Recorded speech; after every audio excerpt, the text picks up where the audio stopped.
Eyyo eyyo eyyo, selamlar. Nasılsınız arkadaşlar, iyi misiniz? Beni soracak olursanız gayet iyiyim. Şimdi hemen şu konuya bir açıklık getireyim. Geçen günlerde Instagram'da hikayemde paylaşmıştım. Birkaç takipçim sordu. Onun dışında da merak edenler için bir açıklama gibi olsun. Geçen gün motosikleti ilana koydum arkadaşlar. Niye koydum?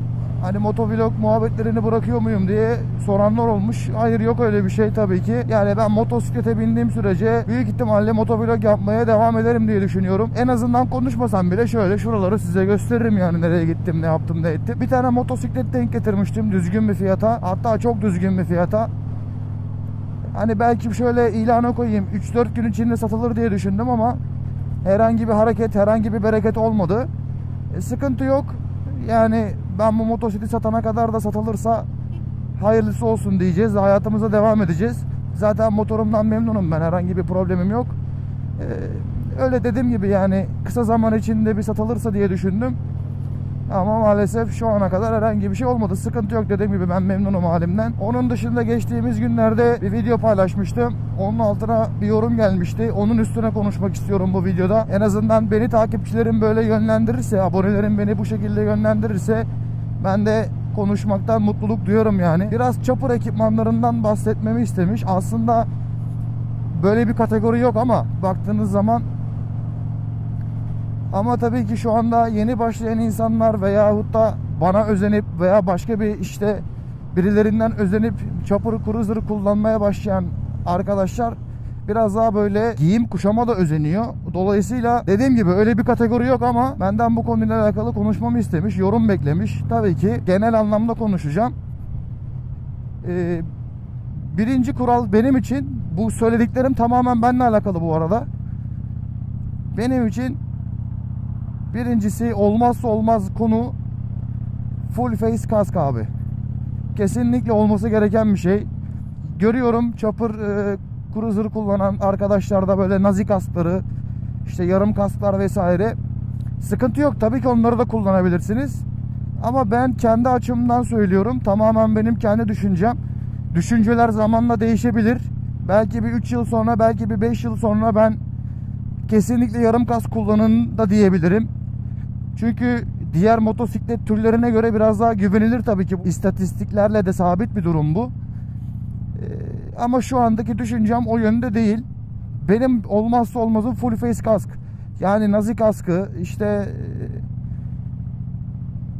yarım kask vesaire, çene açılır kask kullanmayı ben düşünmüyorum. Çünkü vücudunuzda herhangi bir şeyin belki bir şekilde geri dönüşü olabilir. Kurtarabilirsin bir şekilde ama kafa gitti mi abi, bu çok önemli. Kafa gitti mi geri gelmez ve hasarlar da büyük olur, Allah korusun. O yüzden full face kask benim olmazsa olmaz ilk sıramda. Chopper ekipmanı üstüne konuşuyorsak öyle bir kategori yok dediğim gibi, ama biraz daha chopper stiline yaklaştıracağım ben sizi birazdan, acele etmeyin. İkinci mevzu arkadaşlar şu: bu bizi durduracak mı ya? Dayı durduracak mı bizi? Durdurmayacaksın, tamam. Polise de dayı dedik ya.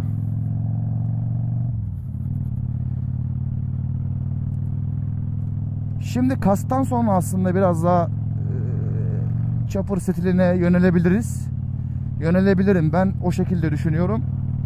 Dediğim gibi yoksa tak bir tane nazi kaskı, bir tane bandana, hayatına devam et, sıkıntı yok. 10 numara stil yaparsın. O günler de gelir ama ben tavsiye etmiyorum. Yani öğretmenlerin bir lafı vardır. İşte dediğimi yapın, yaptığımı yapmayın diye. Biraz da ona benziyor. Bence o şekilde o kaskı kullanan insanlara da sorsanız onlar da belki tavsiye etmiyorlar, tasvip etmiyorlar ama kullanıyorlar. Yapacak bir şey yok. Bu tamamen sizin kendinizle alakalı bir durum. Ben kendi açımdan mevzuyu yorumluyorum şu anda. İşte chopper cruiser stiline biraz daha yakın olabileceğiniz kısım belki ceket olabilir. Güzel yerli markalar da var, deri ceket üreten. Şimdi herhangi bir reklam vesaire bir sıkıntı olmaması açısından söylemeyeceğim. Ama isterseniz bana Instagram'dan yazın. Özelden ben size gönderirim. Ama tabii deri ceketi de şimdi Gün içinde nasıl giyeceksin bu sıcakta? Hava 45 derece İzmir'de gündüz bu ara. Nasıl giyeceğiz? Giyemeyeceğiz. O zaman ne oluyor? İşte stilden ödün vermiş oluyorsun. Burada bunun ayrımını iyi yapmak lazım. Yani senin için mevzu stil mi? Güvenlik mi? Mevzu tamamen stilse ben sana bir stil yaparım. Yani İzmir'de dolaşırsın öyle numune diye yani. Seni herkes tanır. Derler ki böyle böyle bir motor var. Plakası şu, motor şu renk.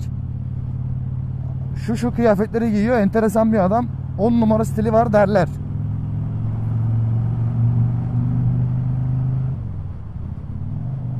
Ama benim için önemli olan biraz stil, biraz güvenlik. Yani %80 güvenlik diyebilirim kendi açımdan.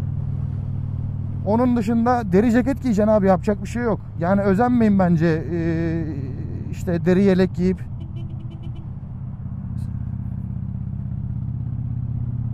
Özenmeyin bence öyle dizilerde, filmlerde falan görüp kısa kolluyla bilmem neyle kullanmayın. Yarın öbür gün ben kullanırsam da size söyleyeceğim. Diyeceğim ki kullanmayın. Diyeceğim ki kullanmayın böyle motosiklet. Ya abi enteresan işler bu işler, biraz sizle alakalı. Ben mesela bak şu anda bence chopper cruiser stiline çok uygun giyinmiyorum. Belki sadece eldivende yakalayabildim bu stili. İşte bak mesela eldiven konusu. Eldiven bak hiçbir güvenliği olmayan bir şey. Gördün mü? Şuraları açık. Delikler var vesaire, ince. Tam yazlık ayrı hikaye ama bir koruması yok, bir şeyi yok.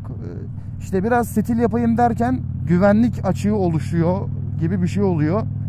O yüzden onun ayrımını iyi yapmak lazım. Ya stil belli çapırda abi. Deri botunu giyersin. Çekersin altına bir tane pantolon. Bir tane deri ceketi giyersin. Düzgün bir tane kask. Düzgün bir eldiven, hayatına devam edersin. Eğer mevzu stilse. Ama mevzu güvenlikse o zaman ayrı. O zaman işte senin giymiş olduğun Harley Davidson botlar çok işe yaramayabilir. Biliyorsunuz böyle acayip botlar var, şuralara kadar falan geliyor böyle. Yani tam korumalı. Ucu çok açık. Dolayısıyla ben çok tavsiye etmiyorum. En azından yeni başlıyorsanız hiç bu toplara girmeyin. Biliyorum çok güzel gözüküyor adam dışarıdan. Böyle yürürken bakıyorsunuz. Kendim için söylemiyorum. Takmış nazik askını. İşte pantolon o biçim, botlar o biçim. Giymiş deri yeleği, kısa kollu, beyazlı bir tişört çekmiş altına. Üf diyorsun, Sons anarşi bu. Ama tamam çok güzel gözüküyor ama güvenlik yok. Biraz alışkanlıkla alakalı, biraz kendinizi bilmekle alakalı bir durum. Mevzular böyle yani. Birkaç link bırakırım belki bu videonun altına. Bu chopper'la alakalı ekipmanlar ne olabilir, nasıl alınabilir? Zaten dediğim gibi belli şeyler var. Onun dışında çok da bir alternatifiniz yok. Şu anda biz chopper cruiser kullanıcıları olarak çok azınlığız. Türkiye şartlarında belki hiç yokuz. Yani o kadar azınlığız ki yani bize göre kategori yok. Öyle düşün. Aslında olması lazım. Ama hoppa. Aslında olması lazım belki ama yok maalesef. Yani demek istediğim şeyler bunlardı. Benim için önemli olan önce güvenlik. Bugün de akşam sürüyorum. Sabah dükkana gittim motorla. Ya sabah bile sıcaktı yani, anladın mı? Benim evle işimin arası aşağı yukarı bir 7-8 kilometre civarı. Bak ceketsiz kullandım motoru birader. Ona rağmen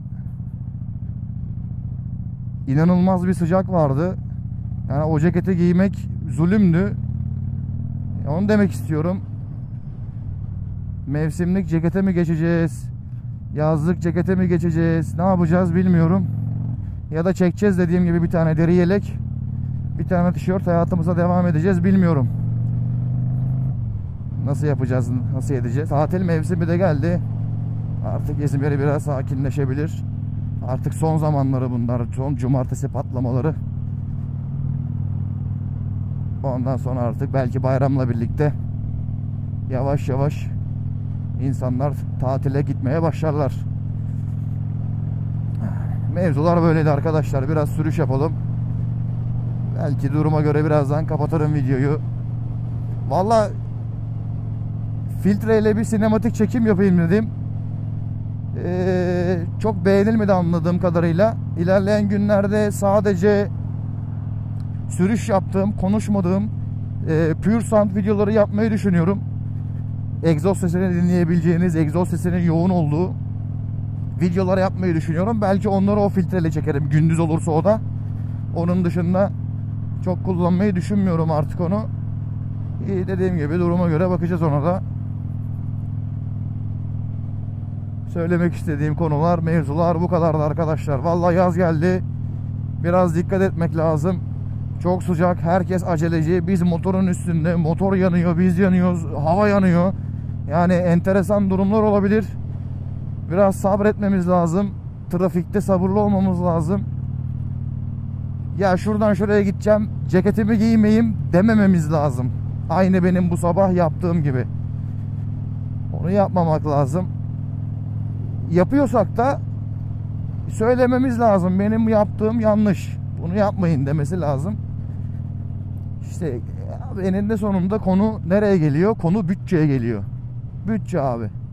Varsa bütçe yapıyorsun. Şimdi vatandaş motora veriyor belki 250 bin lira para. Son parasına kadar motor aldığı için ekipman alacak. Abi deri ceket bugün, yani eli yüzü düzgün deri ceket dediğiniz zaman, tabi bu yaz mevsimi için konuşmuyorum. Eli yüzü düzgün deri ceket şu anda 15 kağıt. Düzgün korumaları olan işte vesaire, böyle geçerli bir deri ceket 15 kağıt. Düzgün bir kask. Oğlum ne oluyor ya? Allah kahretsin sizi be.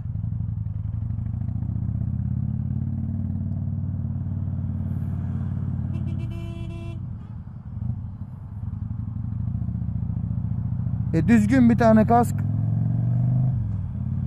12-13 kağıt, 15 kağıt desen. Düzgün eldiven 5 lira.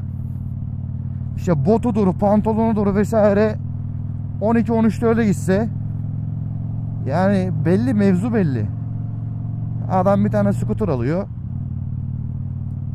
Bayağı bildiği şortu giymiş. Görürsünüz şimdi tatil yerlerinde, Alaçatı'da, orada burada.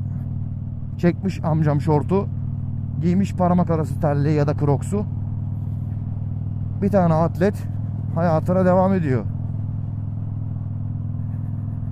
İşte tamamen mevzu her gün olduğu gibi, her saniye olduğu gibi devamlı bütçeye geliyor. Başka hiçbir şey değil. Evet arkadaşlar, yavaş yavaş videoyu kapatalım.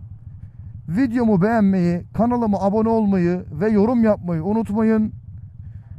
Görüşürüz. Kendinize iyi bakın. Bay bay.